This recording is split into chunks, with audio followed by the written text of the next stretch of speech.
रक्षाबंधन की कहानियां। रक्षाबंधन का त्योहार श्रावण मास की पूर्णिमा को मनाया जाता है। भगवान विष्णु ने वामन अवतार धारण कर बलि राजा के अभिमान को इसी दिन चकनाचूर किया था। इसलिए ये त्योहार बलेव नाम से भी प्रसिद्ध है।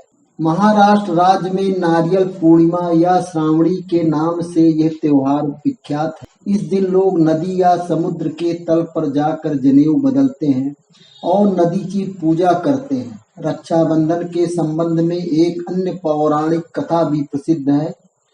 देवताओं और दानवों के युद्ध में जब देवता हारने लगे तब वे देवराज इंद्र के पास गए। देवताओं को भयभीत देखकर इंद्राणी ने उनके हाथों में रक्षा सूत्र बांध दिया। भविष्य पुराण में एक कथा है कि वृत्तासुर से युद्ध में देवराज इंद्र की रक्षा के लिए इंद्राणी सची ने अपने तपोबल से एक रक्षा सूत्र तैयार किया और श्रावण पूर्णिमा के दिन इंद्र की कलाई में बांध दी। इससे देवताओं का आत्मविश्वास बढ़ा और उन्होंने दानवों पर विजय प्राप्त की। तभी से राखी बांधने की प्रथा शुरू हुई। दूसरी मान्यता के अनुसार ऋषि मुनियों की उपदेश की पूर्णाहुति इसी दिन होती थी। वे राजाओं के हाथ में रक्षा सूत्र बांधते थे, इसलिए आज भी पुरोहित अपने यजमानों को राखी बांधते हैं।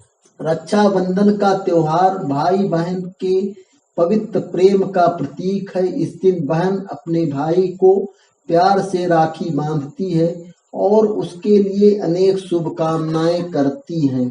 भाई अपनी बहन को यथाशक्ति उपहार देता है। बीते हुए बचपन की झूमती हुई याद भाई बहन के आंखों के सामने नाचने लगती है। सचमुच रक्षाबंधन का त्योहार हर भाई को बहन के प्रति अपने कर्तव्य की याद दिलाता है। राखी के इन धागों ने अनेक कुर्बानियां कराई हैं। चित्तौड़ की राजमाता करमवती ने मुगल बादशाह हुमायूं को राखी भेजकर अपना भाई बनाया था और वो संकट के समय बहन करमवती की रक्षा के लिए चित्तौड़ आ पहुंचा था। आजकल भाई बहन को तो राखी बांध देती है और भाई बहन को कुछ उपहार देकर अपना कर्तव्य पूरा कर लेता है। लोग इस बात को भूल गए हैं कि राखी के धागों का संबंध मन की पवित्र भावनाओं से है।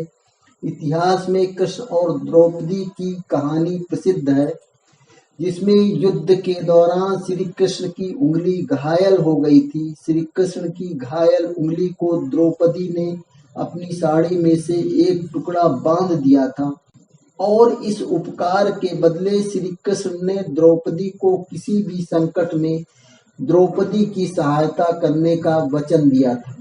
स्कंद पुराण, पद्म पुराण और श्रीमद् भागवत में वामनावतार नामक कथा में रक्षाबंधन का प्रसंग मिलता है।